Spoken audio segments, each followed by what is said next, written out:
Today we have a special treat. Absolutely enjoy this interview. He is Basketball Hall of Famer Kareem Abdul-Jabbar. Kareem, thank you for joining us today.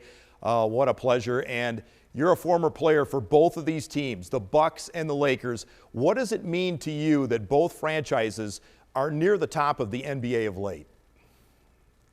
Well, I think the fact that they're near the top really has a lot to do with management. The Bucks have had a lot of success lately, winning the world championship and everything. So I know they want to continue that tradition, forever. And, I'm probably not far off in saying that, the people that they have in the front office know what they're doing and are consistently trying to improve the team. Kareem, when you look back as a Buck, does the championship stand head and tails above everything else, or are there other moments that you always remember? Well, I really enjoyed the fans when I played in Milwaukee. They're very supportive, and the people in the front office, Wes Pavillon, who was more or less the leader, they all treated me very well. So, I don't have anything but good memories about the people that I had to work with, and we feel happy about the success we had. I wish we could have lasted a little bit longer. We all wish so too in Milwaukee, Kareem. And the other funny thing is just the trophy, apparently nobody knows of its whereabouts. Have you heard about this story, and do you wonder whatever happened to that championship trophy? The champion, it's missing? Well, supposedly they don't know exactly if the exact one is out there. Oh my goodness. I don't know anything about it, Kareem doesn't have it. That's great. Oh. That's really something, a missing trophy. It's pretty amazing that they don't know if they have the actual copy of it. So yeah, it's a pretty wild story. The other thing, Kareem, is do you ever allow yourself to think of what a Kareem and Giannis front court would have been like in the 70s? Oh wow, that would have been really something. That the problems that we had back in the 70s usually had to do with injuries, not being able to field the team that we wanted to field. Oscar got hurt a couple of times. Our power forward, which you talk about wishing it could have been Giannis. If that had been part of our team, that would have really, I'm sure that would have put us over the top. But you got there anyway. Absolutely. Won it all in 71 and runner-up in 74. And what joy there was in Milwaukee, Kareem, for that title. And for 50 years, you were the best Buck of all time. There was no arguing it. Giannis is now making a strong case. What similarities do you see, and how has he handled being the face of the franchise, in your opinion? Well, I think Giannis has done a great job, both on the court and off the court. On the court, he puts the numbers up. You can't in any way, fault him for his efforts on the court. And then off the court, he's a fan favorite. So I'm sure the people up there in Milwaukee are happy with him, and want to put the right people around him, to give you all a chance to win the whole thing. With the game being on our air, Kareem, we have to talk about the Lakers side. And, LeBron did beat your scoring record for career points. What's your relationship with him? And as someone who played into your 40s, how impressive is it to see him still playing at a high level as well? Well, it's always great to see a great athlete endure, and LeBron has endured. He's had some injuries lately, but he's still part of a potent team. And I think you'll see that in this game coming up. Lakers have put a very good group of players together, and young Mr. Austin has come into his own. Doncic is people know about his talent, and then they got just guys that come off the bench. Vanderbilt.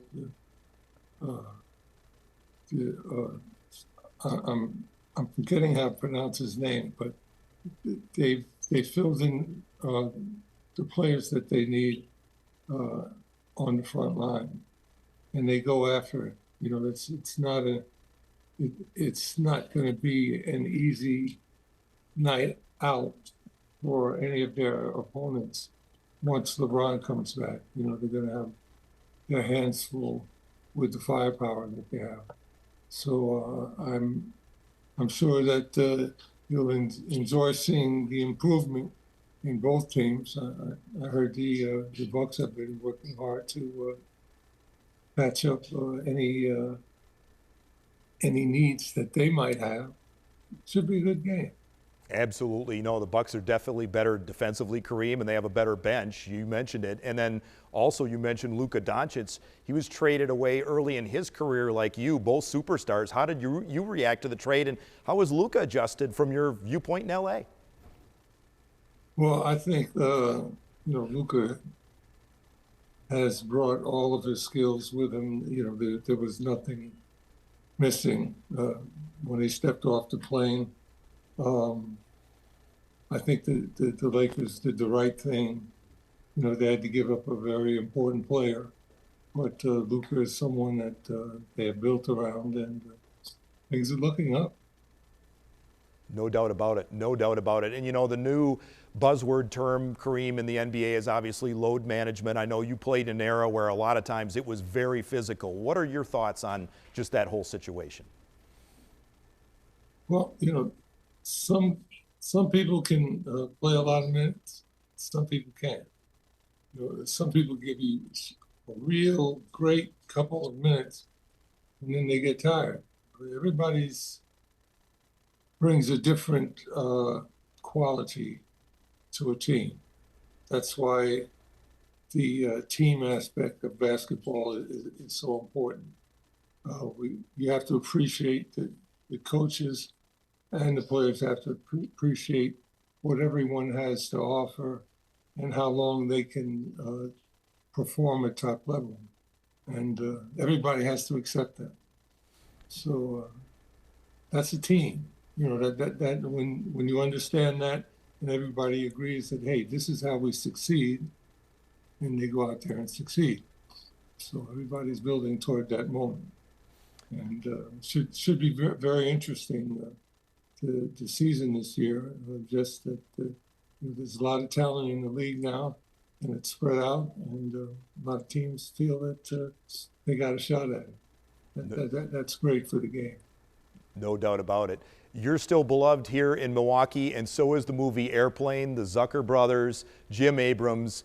How many times, my friend, have you heard, are you still dragging Lanier up and down the court, or certain lines from that movie after 45 years? It comes and goes that people remember that. Most pilots see that movie, and they all, a lot of them come up to me and say, are you going to fly today? And I'm like, what are you talking about? One of my former teammates, his name was C.J. Kupek, his son is a pilot. And I got on a plane one time, and he was flying the plane. And that blew me away, to have the world get that small in that manner in my life. It really gives me a laugh to have things come full circle in that manner. That movie was incredible. And the other incredible thing I know you've done, Kareem, over the years is you've been very giving with the MAC Fund. Next year is going to be the 50th anniversary. I mentioned to you, John McLaughlin, Eddie Doucette said to say hi. And next year, Brett, it's going to be 50 years. And think a little Brett Doucette, 2-3 years old. The prognosis wasn't good. He's going to be 53 years old next year. What do you think of when you hear stuff like that? Well, it just makes me think about how old I am and what happened. But I just wish Brett success, with all the things that he's attempting to do, to help others. That's really remarkable and commendable. And I just wish him all the best and success with those efforts. And final thing, Kareem, is how are you? I know everybody in Milwaukee still loves you. They want to know you're doing well. Just give everybody a snapshot of what Kareem is up to today. Well, nowadays I'm just trying to take care of myself. I broke my hip 2 years ago, goof and all. So it took me a little bit of a while, to get back my mobility and everything. But other than that, everything is going well. That's incredible. And I love the fact that Eddie coined the sky hook phrase, and you're still known for the sky hook as well. That's incredible to me as well.